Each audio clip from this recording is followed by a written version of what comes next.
Hello, everyone. Bonjour à tous et bienvenue à notre séance aujourd'hui au-delà de la technologie exploration de la boîte à outils de soins virtuels pour le changement destiné aux cliniciens. Je m'appelle Haley Warren, je suis chef de programme principal Excellence en santé et je serai votre hôte aujourd'hui. Je suis heureuse de me joindre à vous depuis les territoires traditionnels des Mississauga de la Première Nation de Scugog Island. Je vous invite tous à vous présenter dans la boîte de clavardage, à réfléchir à la terre sur laquelle vous vivez. Je vois que beaucoup d'entre vous le font déjà. Avant de commencer, sachez que nous sommes également heureux d'offrir ce webinaire dans les deux langues officielles. Si vous souhaitez écouter en français, veuillez sélectionner français sur le bouton d'interprétation dans le menu ci-dessous et choisissez le français. Vous devriez entendre l'interprète. Si à tout moment vous rencontrez des difficultés techniques, veuillez nous le faire savoir en utilisant le chat et un membre de notre équipe se fera un plaisir de vous aider. Et un rappel, cette session sera enregistrée. L'enregistrement sera mis à la disposition des participants par la suite.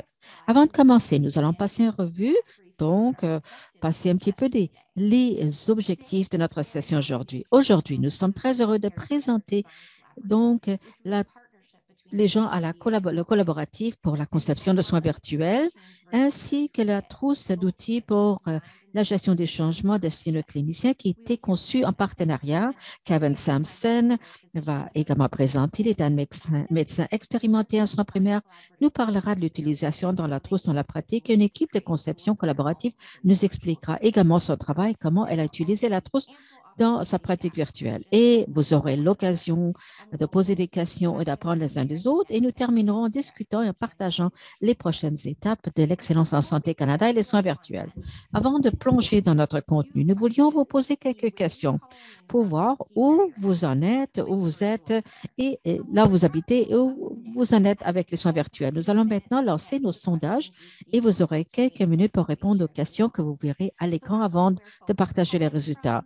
On demande d'où vous appelez, quel est votre objectif en matière de soins de santé, ainsi que si oui, vous êtes en train d'envisager les soins virtuels et si oui, quel type de soins virtuels utiliseriez-vous et si vous êtes à l'aise en utilisant les soins virtuels. Je vois que certaines personnes me disent qu'ils ne voient pas le sondage. Essayons donc de relancer ça, si vous voulez bien. Et je demandais à Cécile pour savoir ce qui se passe avec le sondage. Alors, juste pour savoir là où vous en êtes, on devra peut-être relancer. Je me remets à mon équipe technique qui travaille dans les coulisses pour voir s'il est possible de relancer ce sondage. Est-ce que vous voyez le sondage? Moi, je le vois encore une fois à l'écran. J'espère que vous le verrez. Vous aurez l'occasion maintenant d'y répondre. On devrait commencer à voir les réponses arriver.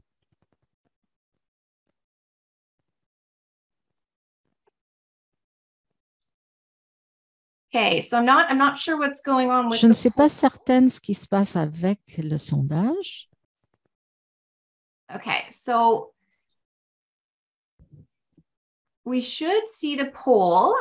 devrait le voir.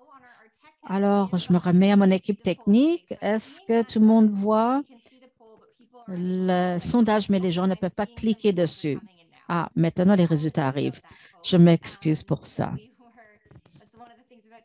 Ah, c'est ça la technologie. Justement, on parlait des soins virtuels. Lorsque ça fonctionne, c'est formidable. Lorsqu'il y a des problèmes, parfois, c'est problématique. Alors, les gens sont nombreux du Manitoba, de l'Ontario, du Québec, ainsi que la Colombie-Britannique, l'Alberta et la Saskatchewan. Apparemment, on a une représentation de partout au pays. Beaucoup d'entre vous sont des administratifs ou également des professionnels de la santé, des experts conseils, des infirmières également, nous avons des responsables d'amélioration. Apparemment, beaucoup d'entre vous réfléchissez beaucoup aux soins virtuels. Personne ne semble indiquer que vous ne pensez même pas aux soins virtuels. Et j'imagine que la plupart des gens utilisent, j'aimerais savoir si vous l'utilisez par téléphone, vidéo, certains disent autre, beaucoup disent qu'ils sont en train d'envisager les soins virtuels, les télésoins. Alors, on voit que les gens l'utilisent pas mal. C'est donc formidable. Merci beaucoup à tous. Maintenant, encore une fois, un grand merci. Ça nous donne une bonne idée d'où vous joignez à nous. On va fermer le sondage maintenant et on va continuer avec notre conversation. Donc, on va sauter maintenant ces questions de sondage. Merci beaucoup à notre équipe technique. Encore une fois, un grand merci à tous. Comme mentionné, nous aimerions faire une introduction pour vous parler un petit peu de notre collaboratif de conception que nous avons fait ensemble et qu'est-ce que nous allons faire pour lancer cette trousse d'outils dont nous allons parler aujourd'hui. Donc, l'ESC et l'Inforoute Santé du Canada se sont associés pour lancer le collaboratif de conception en octobre 2021 qui est allé jusqu'en mars 2022. Et nous nous sommes concentrés sur les soins primaires communautaires. Le projet collaboratif visait vraiment à permettre à l'ESC et à l'Inforoute de comprendre ce qui était nécessaire dans cet espace de soins virtuels grâce à quelques mécanismes. Les équipes ont reçu une trousse préliminaire de changement à l'intention des cliniciens qui contenait des ressources identifiées en matière de soins virtuels dans 3 domaines principaux: la pertinence des soins virtuels, la qualité et la sécurité des interactions en matière de soins virtuels et l'utilisation, l'optimisation des soins virtuels. Au cours de 6 mois, des supports d'apprentissage personnalisés ont été donnés aux équipes, y compris l'encadrement, réseau de pairs à pairs et des ateliers axés sur divers éléments des soins virtuels afin de renforcer les capacités des équipes à fournir les soins virtuels sûrs et équitables. Et tout au long du collaboratif de conception, l'ESC et l'Inforoute ont cherché à recueillir les enseignements, identifier les lacunes en matière de soutien nécessaires aux soins virtuels. Et nous sommes maintenant dans la phase post-collaborative où nous cherchons vraiment à continuer à comprendre quelle est la stratégie appropriée pour étendre l'utilisation, le déploiement à long terme des soins virtuels pour tous au pays. Nous avons également itéré la boîte d'outils sur la base de commentaires que nous allons partager aujourd'hui, que nous allons approfondir avec vous. Et enfin, nous voulons continuer à soutenir la prestation de soins virtuels sûrs et équitables, améliorer les expériences et les résultats pour les patients et les fournisseurs. Passons à la slide suivante. Alors, rapidement, donc, qui sont nos partenaires? Nous avons travaillé avec 25 équipes de partout au Canada qui couvraient vraiment une grande variété de milieux géographiques, de secteurs, services cliniques et de populations. Donc, on voyait vraiment les soins virtuels à travers tout le système de la santé au Canada. Passons à la slide suivante. Comme mentionné, l'un des objectifs du projet collaboratif, c'est de mettre à l'essai la trousse préliminaire de changement à l'intention du clinicien. À la suite d'une recherche initiale, un travail de découverte que l'ESC et l'Inforoute ont élaboré ensemble, nous avons créé cette version de la trousse d'outils qui permet de soutenir les soins virtuels dans les domaines prioritaires déjà identifiés, dont j'ai déjà fait mention. Passons à la diapo suivante. Et si vous voyez, c'est un exemple de la façon dont les ressources ont été partagées dans la trousse d'outils préliminaire qui, comme nous l'avons dit, était en fait un dépôt de ressources. Et à la diapo suivante, voilà notre plan qui nous permet de créer d'autres versions de la trousse qui existe aujourd'hui. Donc, le SC et l'Inforoute ont franchi plusieurs étapes entre octobre et mars pour comprendre ce dont ils avaient besoin pour cette ressource importante. Au cours du projet collaboratif, les équipes ont fourni une rétroaction sur la trousse par le biais d'appels d'encadrement et ont identifié des suggestions pour la prochaine version qui ont ensuite été examinées par le SC et Inforoute. Ensuite, ils ont identifié les réviseurs cliniciens experts pour créer et valider la prochaine itération, dont l'un d'entre eux vous parlera sous peu. Et ensuite, nous avons travaillé avec l'examinateur pour résumer les preuves dans les domaines thématiques, compiler et créer des ressources pour soutenir l'évaluation des soins virtuels et diriger un processus d'examen dirigé pour valider cette itération. Et là, nous avons actuellement la trousse actuelle en main. Passons à la étape suivante. C'est un exemple qui montre les différents intervenants que nous avons consultés, les personnes avec lesquelles nous avons travaillé en partenariat et les outils que nous avons utilisés pour élaborer le contenu des trousses. Diapo suivante. Donc, nous sommes encore loin de créer ce dépôt de ressources, mais cette trousse contient 4 sections importantes. Vous voyez ici à l'écran des informations simplifiées de sources fiables, telles que vous voyez à la dernière diapo, à partir des domaines donc appropriés, caractère approprié, optimisation des ressources, etc.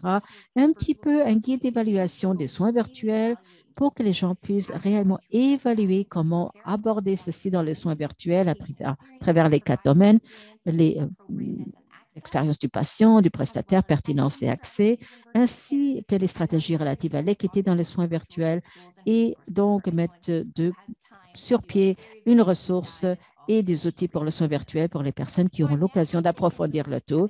Je vais passer maintenant la parole à Kevin Sampson qui va se présenter. Il va nous parler un petit peu de la trousse et la pratique clinique. Merci beaucoup et à vous, Kevin, est-ce que tout le monde me voit bien, m'entend bien? Oui, on vous entend bien. Passons, s'il vous plaît, à ma première diapo. Merci de cette invitation pour vous parler de cette trostotie. Je suis médecin de famille. Je pratique à Rockwood. C'est une toute petite ville entre London, Ontario et Toronto. Il se passe tellement de choses avec notre trostotie. Le progrès réalisé est extraordinaire. Mais nous en sommes à un point, surtout comme prestataire de santé, qu'il est difficile de faire le tri de toute cette information qui nous est présentée sur l'utilisation de soins virtuels auprès des patients. Le volume peut vraiment être un peu trop. Donc, il y a beaucoup de redondance et il est difficile de trier les données probantes des avis. C'est là où entre en jeu notre trousse d'outils destinée aux cliniciens. On résume les points les plus importants et c'est pratique et c'est présenté dans un format concis et simplifié. Donc, c'est très pratique. Je vais vous donner un aperçu. Au niveau de cette trousse d'outils, je vais vous montrer comment cette trousse peut être utile pour un clinicien. Peut-être vous envisagez la possibilité d'utiliser certains soins virtuels ou vous les offrez déjà et vous avez besoin de méthodes. Cette trousse d'outils peut vous permettre d'offrir les meilleurs soins virtuels possibles pour vos patients. Passons à la page suivante.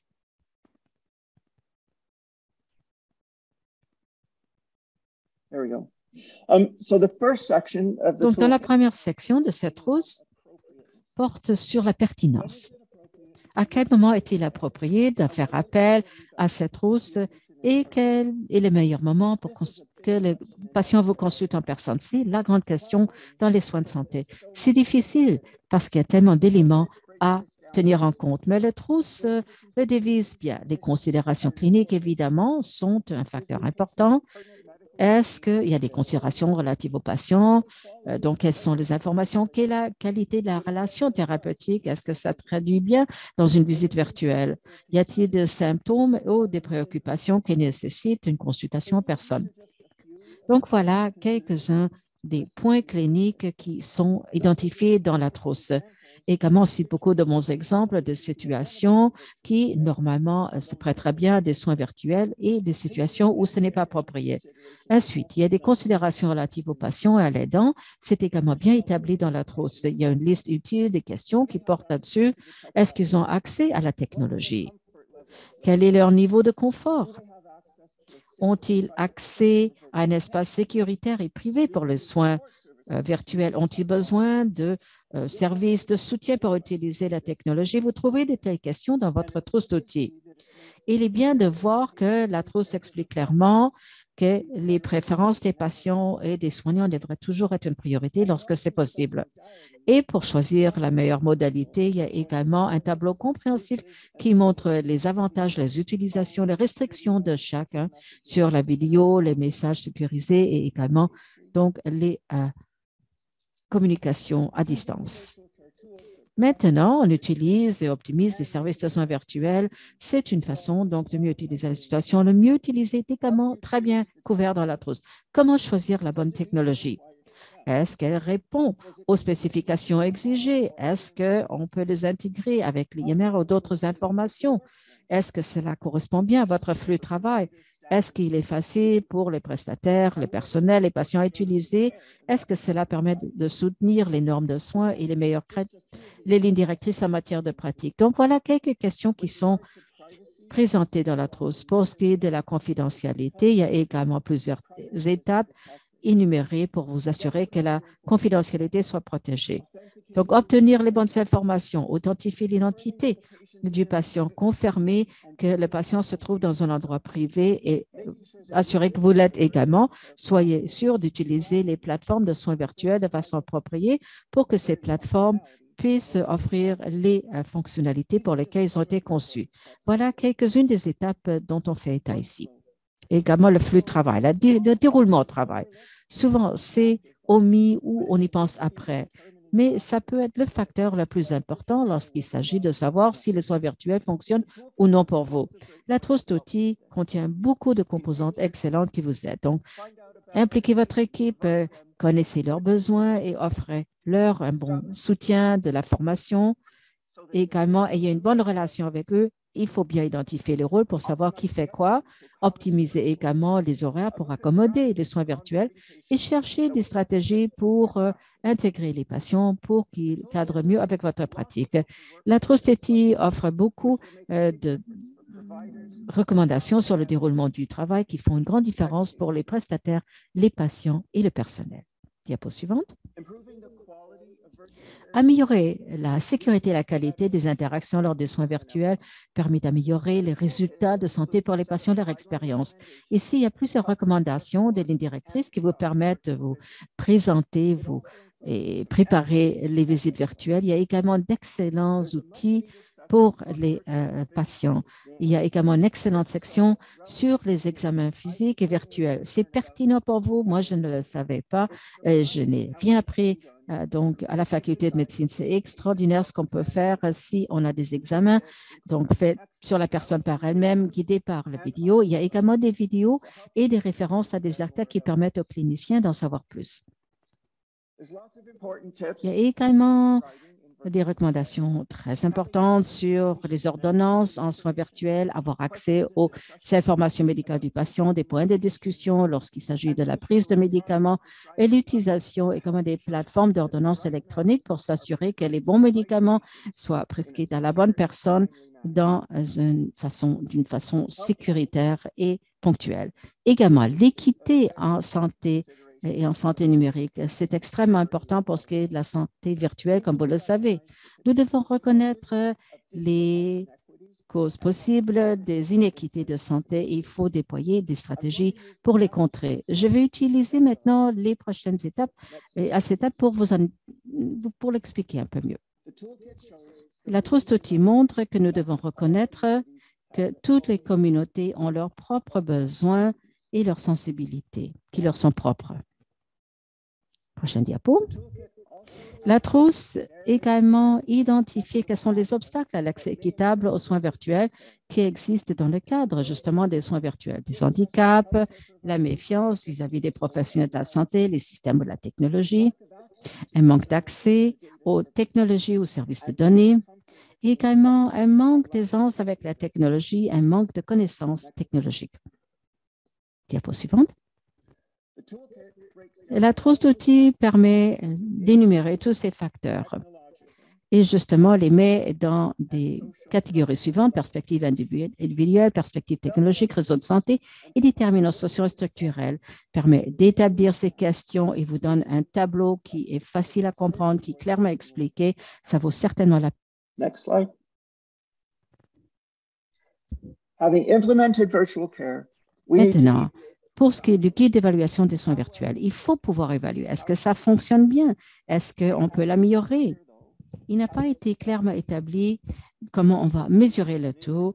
L'ESC et Inforoute ont mis sur pied une communauté d'évaluation des soins virtuels et les résultats, c'est justement ce guide d'évaluation des soins virtuels qui fait partie de la trousse virtuelle à l'intention des cliniciens et qui s'est construit sur ces facteurs, qui comprend plusieurs points de vue pour s'assurer que les résultats représentent les personnes desservies, qu'il y a également la prise en compte de la dimension d'équité qui doit être présente partout dans l'évaluation pour que les données puissent être stratifiées en fonction de l'équité. Ensuite, on veut également avoir les messages virtuels, etc., les modes de soins virtuels. J'ai vu beaucoup de modes où le tout est mis dans un seul panier. Mais le guide revoit qu'il faut et dit qu'il faut pouvoir voir les résultats en fonction des modalités. Cela nous permet de mieux comprendre. Il y a également des points clés sur la qualité des données, la validité, la disponibilité, la collecte des données, ainsi que des références sur la question éthique, la confidentialité et la sécurité. Le guide offre également un bon mélange de mesures d'évaluation et des questions de sondage qui surtout mettent l'accent sur l'expérience des patients et des soignants, des prestataires, le caractère approprié et l'accès. Dans la dernière section, il y a un résumé bref de chacun des outils et ressources concernant les soins virtuels. Des points clés ou les Pearls, comme on les appelle, ont été recueillis de chacune des références pour bâtir la trousse d'outils. Cela nous a été très utile en utilisant la trousse pour couvrir toutes les bases des soins virtuels et ensuite regarder ces ressources pour approfondir des segments qui nous intéressent particulièrement. Cela m'a permis de mieux intégrer les soins virtuels dans ma pratique et je suis plus à l'aise et plus confiant vis-à-vis des soins virtuels que je fournis. J'ai eu beaucoup de rétroactions positives de la part de mes patients et ils aiment les soins autant que moi. Donc, grâce à l'ESC, l'Inforoute et toutes les personnes qui ont contribué à ceci, j'espère que vous allez être inspirés à explorer la trousse d'outils et voir comment vous pourrez également offrir des soins virtuels pour vos patients. Merci. Merci beaucoup, Kevin, de nous avoir donné un aperçu de cette trousse d'outils. Un grand merci à vous également, car vous nous avez donné beaucoup d'aide à l'ESC Inforoute pour lancer le tout. Il y a quelques questions posées déjà dans la boîte de clavardage. Nous allons en prendre note et nous allons pouvoir y revenir à la période de questions-réponses à la fin de la session. Et un autre rappel, nous allons partager tous les matériels, y compris ces diapos et la liste de la trousse d'outils auprès des participants, ainsi que l'enregistrement du webinaire. Je suis heureuse de passer justement la parole à notre équipe de la collaborative, Keisha et Phaeton, qui vont nous parler de leur travail, ils vont se présenter et ils vont nous expliquer comment ils utilisent leur trousse d'outils pour améliorer leurs propres outils, pour améliorer leur pratique de soins virtuels. Olivia, à vous maintenant. Merci beaucoup, Haley. Alors, je vais présenter mes diapos. Ensuite, je passerai la parole à Kasha. Donc, passons à nos diapos, s'il vous plaît. Ça, c'est l'équipe de base. Diapo suivante. Juste pour vous dire que notre équipe de projet était composée des prestataires de soins primaires, des différents modèles, des médecins de première ligne, et nous avons travaillé avec les patients, avec les équipes de prise de rendez-vous et les médecins, et donc les organisations des cliniques de médecine familiale. Alors, ce qu'on devait faire, quel était notre mandat? C'est que les équipes nous disaient qu'il fallait pouvoir compter sur un outil facile pour prendre des décisions sur la réservation des rendez-vous en soins virtuels. Et nous voulons obtenir un outil qui était facile à utiliser et qui était facile pour les membres du personnel des premières lignes. C'est une question de praticalité. Et lorsque je parlais de fixer ces rendez-vous de soins virtuels, c'est par téléphone ou par vidéoconférence. C'était les deux types de rendez-vous. Regardez l'outil ici. Comme vous le voyez bien, peut-être vous ne pourrez pas le lire, mais je sais que vous allez ensuite recevoir les diapos. Vous pourrez les lire après. Mais l'outil a été développé en fonction d'un processus qui avait été simplifié. Il s'agissait d'un outil simplifié de prise de décision pour le soin virtuel et on allait au-delà de l'environnement pandémique. Évidemment, il y avait quelques protocoles qui étaient propres à la pandémie. Et notre objectif consistait à créer un outil d'ordre général qui pouvait être utilisé dans un milieu de soins primaires. Et l'outil qui n'était pas forcément propre à des conditions précises, mais nous voulons qu'il soit applicable à tout. Il a été élaboré dans les milieux des soins primaires, mais on voulait également s'assurer que les spécialistes pourraient l'utiliser dépendant du milieu dans lequel ils œuvraient. Et ensuite, on l'a bâti pour qu'il puisse facilement être adapté en fonction des différents contextes. Alors, juste pour vous dire que nos hypothèses, lorsqu'on crée cet outil de décision, c'est que si le patient dit « je veux avoir une consultation en personne », on va lui accorder cette consultation en personne pour qu'elle ne soit pas obligée de revenir pour la même question. Et parce qu'on va avoir un seul rendez-vous pour ce patient. Je vous invite à regarder en bas de l'écran. Vous voyez ces petites cases en bleu qui étaient très importantes pour nous. C'était des notes qu'on voulait inclure pour s'assurer qu'ils soient utilisés par la personne utilisant l'outil. Dans la première boîte, on parlait des urgences. Et justement, cet outil ne traite pas des urgences et chaque pratique ensuite doit développer son propre protocole pour des rendez-vous d'urgence. Ensuite, la deuxième case traitait des conditions convenant à chaque type de rendez-vous virtuel. Encore une fois, tout dépend de leur contexte, de leur environnement, de leur population de patients. C'est à eux de décider qui était donc la personne appropriée pour ces soins approprié. Kasha, justement, va y revenir, va nous expliquer comment nous avons décidé, comment procéder avec les rendez-vous virtuels. Dans la troisième case, on aborde la question des patients qui sont à l'extérieur de votre juridiction, disons en Ontario.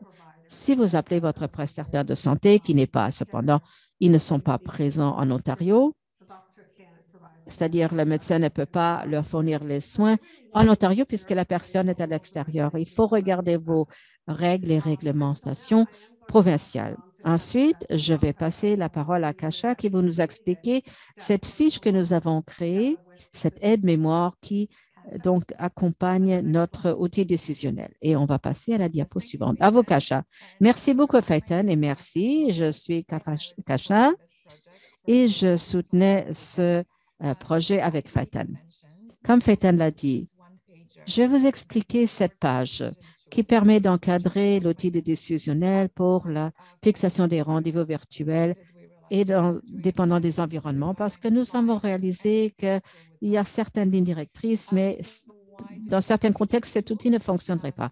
Pourquoi avoir créé cet outil? Les médecins dans notre groupe ont identifié qu'il était difficile d'utiliser les soins virtuels avec toute la trousse. Tout le document en soi est vraiment une référence pour la prise de décision. L'information contenue dans la trousse d'outils est extraordinaire et très riche. Cependant, il y avait trop d'informations du point de vue d'un praticien individuel pour l'utiliser de façon quotidienne. Nous avons décidé donc de résumer les informations pertinentes sur une seule fiche. Nous avons choisi deux outils de la trousse d'outils. Donc, vous avez donc la CMA, donc l'Association médicale du Canada, pour créer une fiche qui permet de résumer les conseils provenant de ces outils lorsque c'était approprié ou non de fixer des rendez-vous en virtuel. L'idée, c'est d'avoir une seule fiche, car ceci nous permet facilement d'imprimer et de diffuser la ressource, de l'avoir toujours à la portée de main pour le membre du personnel. Comme vous le voyez ici, c'est qu'il y a des informations générales qui expliquent comment fixer des rendez-vous virtuels et ensuite, vous avez des informations précises sur les rendez-vous par vidéo ou téléphone. Et un rappel, notre projet a défini les soins virtuels seulement donc sur mode vidéo au téléphone. Ce document d'une seule page a été examiné par les médecins de notre groupe et a été mis à l'essai dans leur clinique chez les cliniques participantes. Ça a été utilisé par le personnel au bureau pour réserver les rendez-vous qui a donné ses rétroactions. Ça a été très bien accueilli et on a fait un seul ajout pour les préférences de l'Ontario pour qu'ils puissent toujours recevoir le soin virtuel. Mais tous les médecins estimaient que cet outil serait fort utile pour normaliser le processus, le déroulement du travail. En plus, ils estimaient que ceci serait très utile pour également sensibiliser les patients sur les rendez-vous de soins virtuels. Il y avait un patient qui disait qu'il voulait mettre ça sur son forum auprès de tous les patients qui avaient accès aux outils électroniques pour qu'ils puissent continuer à offrir les soins virtuels. Et également, comme outil d'éducation pour les patients, il faudrait simplifier cet outil car il y a beaucoup de personnes qui n'ont pas l'anglais comme première langue. Il faut donc traduire cet outil. Nous n'avons pas eu l'occasion de recueillir les données sur l'impact de cet outil sur cette fiche. Cependant, nous avons travaillé sur les références de base, les données de base que nous avions. Alors, je serais très heureuse de répondre à vos questions. Donc, de retour à vous, Phaeton. Merci. Diapo suivante. On voulait également mesurer, développer des mesures de projet. Donc, il y avait 6 donc, de processus et d'équilibrage. Et cela nous a mieux permis de répondre à nos objectifs. C'est également une mesure technique de rebond et on réalise que lorsque nous lançons des activités, nous devons répondre à toutes ces mesures. On les appelait vraiment des mesures de description et cela nous a permis de comprendre Lorsque quelque chose était négatif dans le système, on voulait également inclure toutes ces mesures. Et comme Kevin l'a dit, la qualité des données est très importante. Nous avons donc élaboré ce que nous vous montrons ici. C'est un petit plan de mesures pour assurer qu'il y ait cohérence, qu'il y ait une bonne collecte de données à haut niveau pour chacune de ces mesures développées. Dans notre plan de mesures, nous avons créé une définition opérationnelle et cela veut dire que tout le monde comprend les choses de la même façon. Par exemple, si nous disons que la réunion aura lieu à 1 heure, mais il faut venir plus tôt, mais si quelqu'un arrive à 1h moins 5, quelqu'un se pointe à 1h moins 3, nous sommes tous à l'avance, mais nous avons tous une définition de ce que ça veut dire arriver tôt.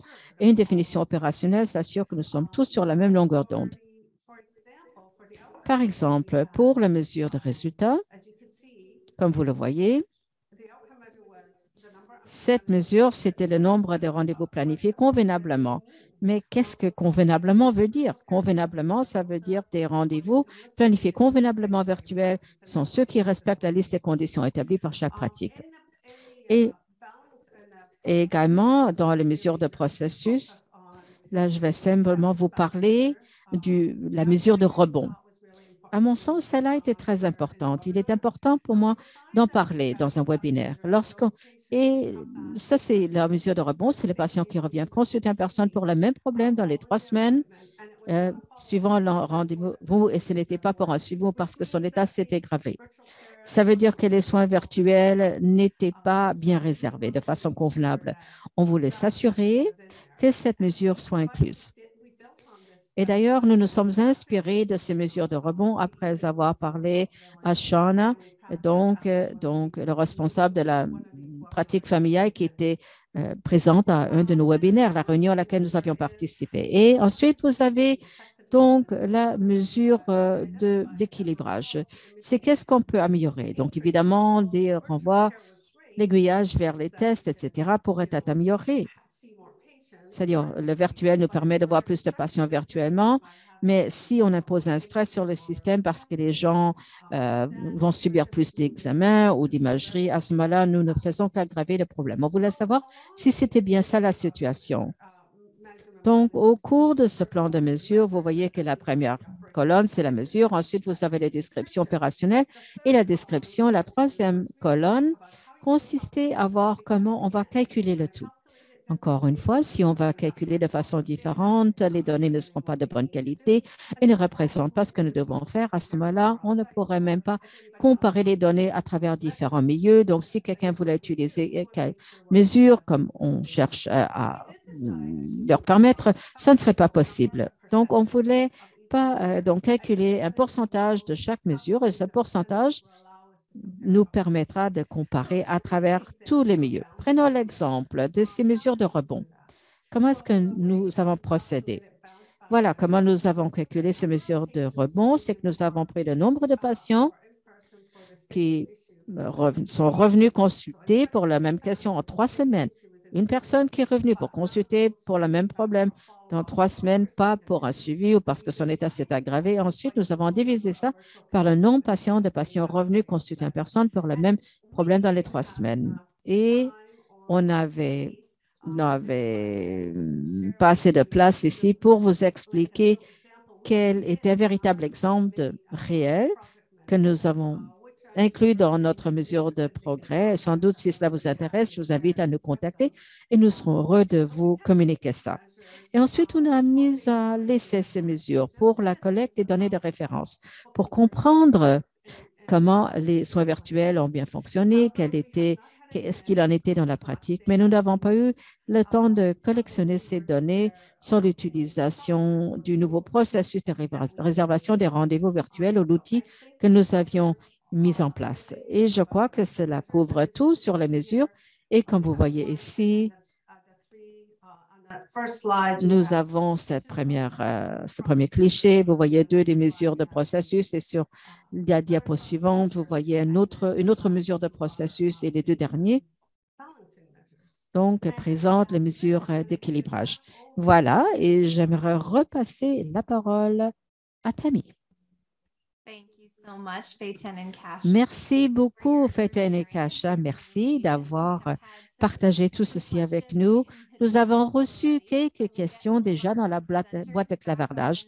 Nous aimerions remettre sur vidéo toutes nos présentatrices et présentateurs et sans doute, je crois qu'on va avoir une période de questions-réponses très dynamique. Je vous invite à mettre vos questions ou commentaires dans le chat ou vous pouvez également demander désactiver votre sourdine si vous voulez demander votre question sur vidéo. Donc, Rebecca, voilà la question. Quels étaient votre processus méthodologique que vous avez identifié, que vous avez utilisé pour identifier les différentes catégories? Je suis heureuse d'y répondre du point de vue de l'ESC et InfoRoute. Et ensuite, je passerai la parole à Kevin. Ce qui était dit très rapidement au début de notre conversation, c'est pour pouvoir identifier les ressources qui ont été incorporées dans la trousse. Il y a eu une phase de recherche et découverte très intensive, non seulement qui visait à identifier les ressources, mais pour que l'ESC et InfoRoute pourraient comprendre ce que les cliniciens, les membres du soutien, les patients ont identifié comme étant les points les plus importants dans les contexte des soins virtuels. Donc, on a fait un balisage très approfondi auprès des groupes d'études. Il y a eu des entrevues, il y a eu un balisage de l'environnement. On a également contacté des médias pour identifier les questions de convenabilité et comment optimiser et quelles étaient donc les premières priorités. C'est à partir de là que nous avons pu lancer cette découverte à recherche. C'est là où nous avons pu identifier tous les outils qui existent. Donc, 169 outils au Canada avaient déjà été identifiés et c'est grâce à ce processus itératif, nous les avons réduits à 14. Et c'était les 14 trousses qui ont été utilisées dans le travail de l'équipe pour créer ce répertoire des outils tel que Kevin l'a écrit. C'est comme ça que nous avons identifié ces domaines. Mais Kevin, je me remets à vous pour nous expliquer du point de vue du clinicien comment nous avons pu simplifier ces informations. Oui, absolument. Alors, n'oubliez pas qu'il s'agit d'une trousse d'outils donc sur le changement à l'intention des cliniciens. Il y a ces points de publication, il y en a déjà beaucoup et c'est là où il y en a un peu trop. Un des objectifs, justement, consistait à pouvoir prendre le véritable trésor, les perles que nous pourrions présenter à un clinicien, et pas seulement aux cliniciens, mais à toute personne qui offre des soins virtuels. Mais comment réellement en faire quelque chose qui soit géré facilement du point de vue clinique? Essentiellement, comme Haley l'a dit, beaucoup de travail s'est fait. Essentiellement, nous avons examiné ce qui allait avoir la plus grande pertinence clinique pour qu'on puisse mettre ça dans un format qui serait pratique et absorbable à l'échelle clinique. C'est vraiment au cœur de ce que nous avons créé. Et donc, les gens ensuite peuvent utiliser la trousse d'outils, comme Kasha et Faten viennent de nous le dire. Ils peuvent l'utiliser, ils peuvent prendre ce qui sera pertinent pour eux. Ensuite, ils pourront créer leur propre outil, ils peuvent voir ce qui est pertinent pour leur propre contexte. Et c'est le déroulement que nous cherchons. Donc, je suis heureux de voir que ça a vraiment effectivement bien fonctionné. Merci, Kevin. Merci de nous avoir donné ce contexte clinique supplémentaire qui explique comment nous en sommes arrivés ici avec la trousse d'outils. Et ce qui est formidable, c'est que, vu que vous êtes là, vous nous avez expliqué comment on peut utiliser cette trousse d'outils, comment l'adapter pour qu'elle soit adaptable à votre situation. Ensuite, c'est Mary Stevens, des médecins Doctors of BC et de la Access Alliance. Est-ce que vous avez-vous des visites spécialisées entre des médecins et des patients? C'est une question qu'elle pose. Oui, Kasha, allez-y. Est-ce que vous aimeriez répondre? Quelle était la question? J'ai commencé à lire les réponses. Je m'excuse. Je me suis un peu égarée là. C'est une question pour les doctors de BC. Est-ce que vous offrez des virtuels tripartites virtuels entre les médecins, les patients et les cliniciens? Oui. Je crois que Kevin sera en meilleure position pour y répondre. Je n'ai pas travaillé avec les médecins en clinique pour pouvoir donner une réponse. Mais je sais qu'en Ontario, on travaille là-dessus dans le but de pouvoir coordonner les visites entre les spécialistes et également parfois avec les prestataires de soins à domicile également et avoir ces visites partagées. Merci, Kasha. Kevin, à vous? Vous aimeriez ajouter quelque chose? Oui. Et pour approfondir la question, c'est ici où les soins virtuels peuvent fournir plus que les soins en présentiel, d'une certaine manière. Donc, dans ma clinique, il y a eu des réunions où je suis dans la salle avec le patient et virtuellement, il y a une autre équipe présente, dans ce cas-ci, disons un psychiatre, un psychologue, un travailleur social et moi-même. Donc, moi et le patient étaient en personne. Donc, ça, c'était une véritable réunion hybride. Et surtout, au cours de la pandémie, on a eu des réunions avec notre équipe de diabète où il y avait une infirmière spécialisée en diabète, une nutritionniste, moi-même et le patient qui se rencontraient en réunion virtuelle. Et ça ne se produisait vraiment pas avec les visites en personne. Avant la pandémie, et ça continue même alors que nous voyons plus en personne. Nous continuons parce que cela fonctionne bien. Et ça nous ramène à ce que nous disons. Il est très important d'assurer l'équité en matière de santé, car les soins virtuels nous donnent beaucoup d'opportunités pour l'assurer. On peut avoir une visite où moi, je suis en réunion vidéo avec le patient et ensuite il y a le soignant ou un traducteur ou une traductrice ou une autre personne qui peut donner un coup de main qu'eux ont invité pour se joindre à la visite. Ça permet d'ouvrir réellement tout un domaine qui nous permet d'avancer dans la santé. Ça a été formidable. Donc, merci beaucoup pour cette question.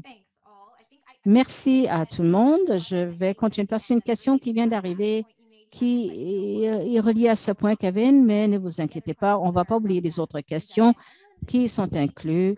Donc, en Colombie-Britannique, Diane L&D, pour la question de demain, j'aimerais savoir si vous allez offrir des conseillers dans la trousse de TI pour ce qui est des virtuels, des réunions virtuelles tripartites, c'est-à-dire des visites avec les patients et les soignants de la famille. Et j'aimerais bien savoir ce que vous en pensez. La trousse d'outils donne quelques indices, quelques recommandations, des choses auxquelles il faudra réfléchir. Et la structure, c'est que vous avez découvert quelques points comme ceux-là, mais qui vous intéressent. Là, la trousse d'outils vous offrira plus de liens pour obtenir d'autres informations. Dépendant de votre niveau d'intérêt, le tout est disponible. Merci beaucoup. Encore une fois, la trousse d'outils tient compte de ces points. Et encore une fois, il y a des équipes dans le collaboratif, le projet collaboratif de conception virtuelle qui s'assuraient que les soins virtuels permettaient justement cette intégration entre les patients, les aidants naturels et qui pouvaient les inclure dans cet espace de prise de décision. Merci beaucoup pour cette question. Merci pour la réponse. Il y a une autre question. Pour revenir sur certaines des mesures, Faitan et Kasha, y a-t-il un pourcentage de référence pour les rendez-vous en personne? Est-ce que tout le monde m'entend bien? Non. C'est pour ça que nous avons élaboré ces mesures de projet pour qu'on puisse obtenir quelques données de référence. Nous les avons utilisées pour savoir où nous en étions, parce qu'on se disait que ça va prendre pas mal de temps, surtout pour ce qui est des mesures de rebond. Donc, on aura besoin de quelques semaines de plus pour voir. Donc, non, pas tellement de données de référence ici. Puis-je intervenir? Vous dites que votre référence va être fonction d'une référence virtuelle ou ce qu'il y avait avant les soins virtuels, car ce que Kevin disait tout à l'heure, et justement, j'ai étudié ça. Les gens se disent que les soins virtuels vont être mis en silo, comme Kevin l'a dit. Et non, et justement, je crois qu'il y a un rebond des patients entre les réunions en personne et en personne. Il y aura un aller-retour dans les rendez-vous. Et je suis d'accord avec ce qui a été dit. Il est difficile de mesurer les soins virtuels. Comment évaluer le tout? Néanmoins, il faut pouvoir comparer les soins virtuels à quelque chose et ce à quoi les gens veulent le comparer, c'est les rendez-vous présentiels. Donc, avec cette mesure de rebond, qu'est-ce qui va être un pourcentage mauvais ou positif? Évidemment, on cherche à obtenir zéro, mais pour un rendez-vous en personne, on veut que ce soit zéro parce qu'on ne veut pas traiter la personne revient pour le même problème qui ne s'est pas amélioré, ou pire, ce n'est pas un suivi, mais la personne revient 3 semaines plus tard parce qu'ils ont toujours mal au dos. Le médicament ne fonctionne pas. C'est juste un exemple. Et j'ai du mal à savoir comment comparer les rendez-vous virtuels aux réunions en personne? Est-ce que c'est ce taux de rebond? Mais qu'est-ce qui serait acceptable? Je ne le sais pas. Et j'ai lu beaucoup de documentation sur le milieu. Les gens contournent un petit peu la question. Je me suis adressée à quelques groupes. Les groupes ne veulent pas en parler parce qu'ils savent que ça peut être très vague. Il n'y a pas de taux accepté, si vous voulez, de nombre de redons des personnes qui ne viennent pas au rendez-vous. C'est-à-dire combien de personnes est-ce que les gens ne se sont pas présentés parce qu'il y a peut-être une urgence familiale, mais combien de fois est-ce qu'en même temps, est-ce qu'on a annulé ces rendez-vous virtuels? Est-ce que c'est les mêmes chiffres ou approximativement? Alors, je me disais que oui, y a-t-il un pourcentage de rebond auquel vous vous comparez pour seulement les rendez-vous en personne? On ne tient même pas compte du virtuel parce qu'il faut avoir cette mesure de comparaison. Merci beaucoup pour cette question. Elle est formidable. Encore une fois, les mesures de projet.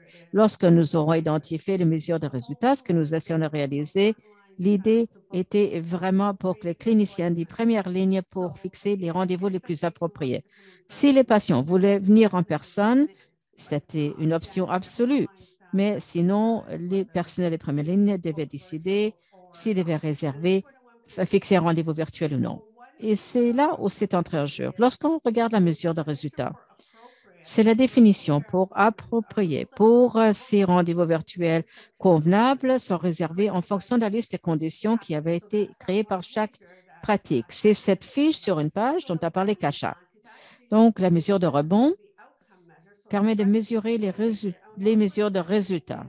Ce que nous mesurons, c'est est-ce que le personnel première ligne fixe des rendez-vous convenables ou la personne ne vient pas. Si vous regardez le rebond, c'est-à-dire par rapport à ce qui se passe en présentiel, là, vous regardez une autre mesure de résultat.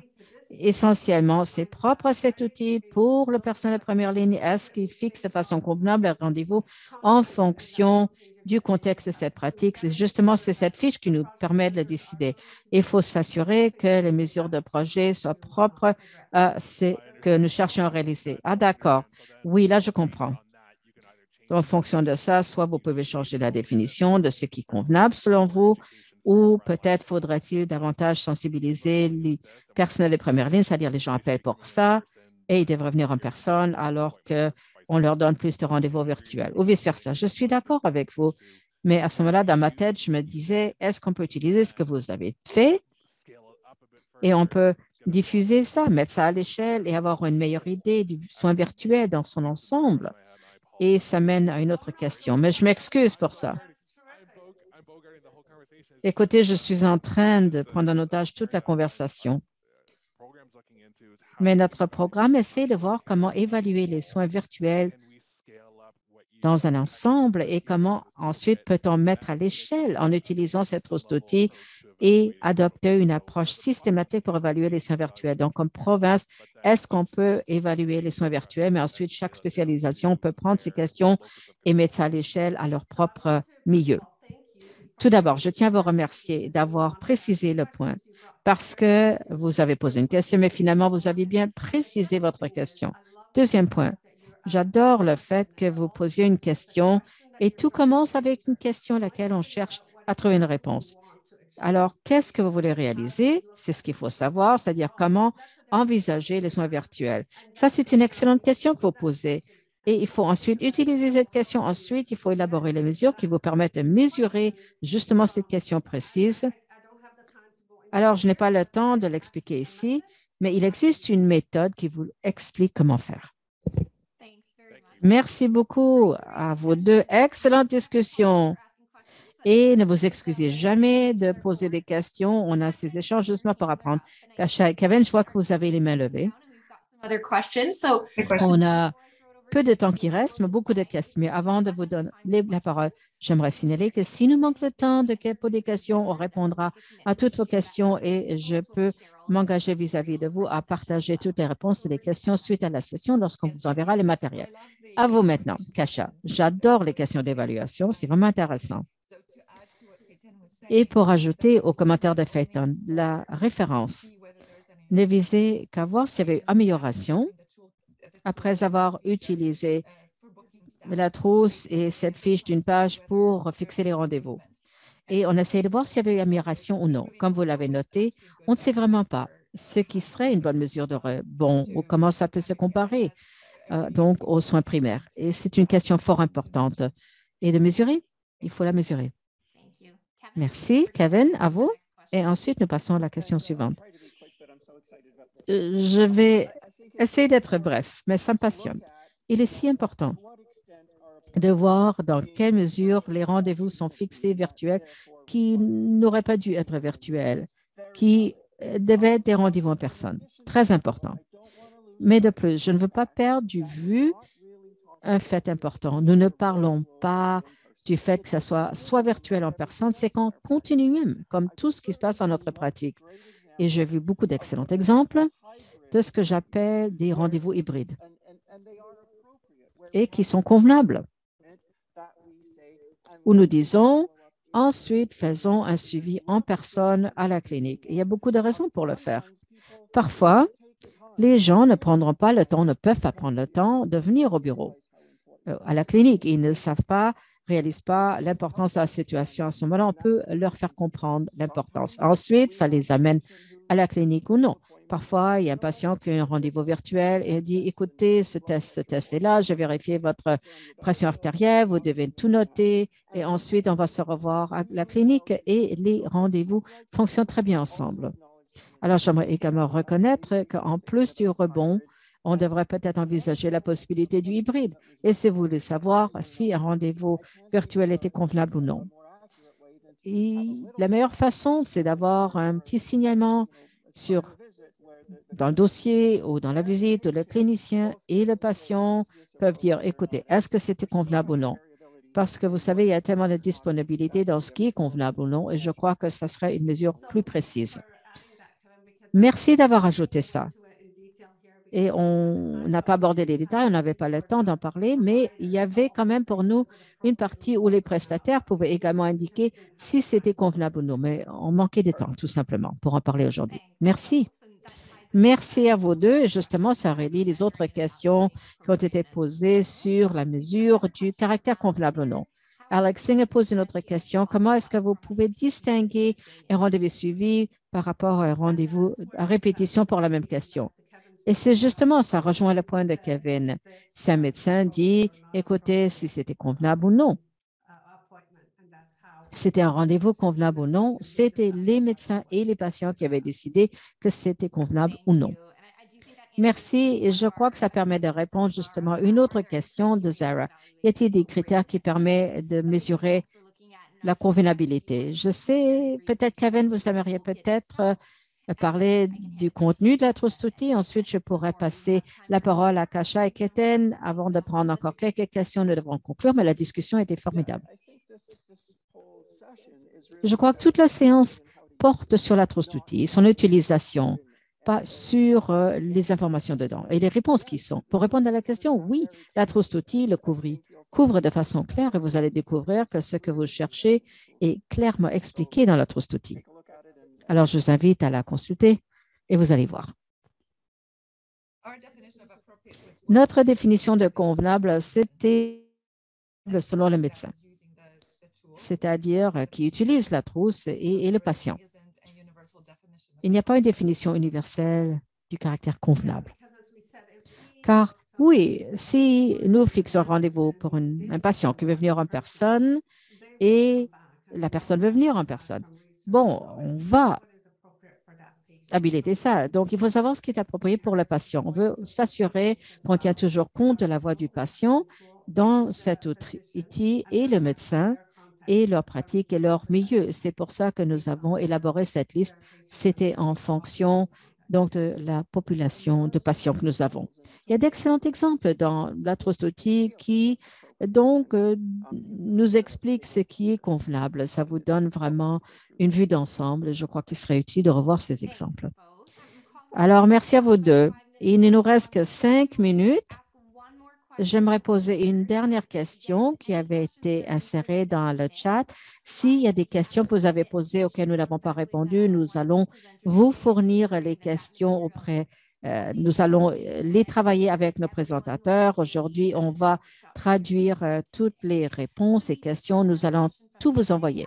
Il y a une autre question. J'aimerais savoir s'il y a eu une discussion ou des considérations sur les soins interdisciplinaires en utilisant les soins virtuels qui vous permettent d'inclure plusieurs disciplines de santé qui participent à l'équipe. Ça, c'était un sujet chaud pour l'équipe de conception. Il y a beaucoup de personnes qui étudiaient la question, qui travaillaient de façon différente. Mais à vous, Kevin, et ensuite Gaëtan et Faitan et Tisha, avant de conclure. Oui, pour faire suivi des exemples que je mentionnais. Ça a été incorporé dans bon nombre de nos discussions lorsqu'on était en mode de conception pour la trust outil. On en apprend beaucoup au fur et à mesure que nous progressons, mais il y a beaucoup de leçons apprises, il y a beaucoup de données probantes, beaucoup de lignes directrices, des spécifications dont il faut tenir compte et il est très utile de les voir et d'être au courant de toutes les options qui existent pour ce qui est de voir comment on pourrait jumeler plusieurs personnes qui participent en même temps à une visite virtuelle. Merci. Faitan, est-ce que vous aimeriez ajouter quelque chose? J'aimerais juste faire écho aux commentaires de Kevin. Les soins virtuels offrent une opportunité extraordinaire d'avoir ces rendez-vous partagés, conjoints avec plusieurs prestataires, surtout lorsque les prestataires ne sont pas disponibles là où habite le patient. Ça permet plusieurs possibilités. Et nous en avons parlé.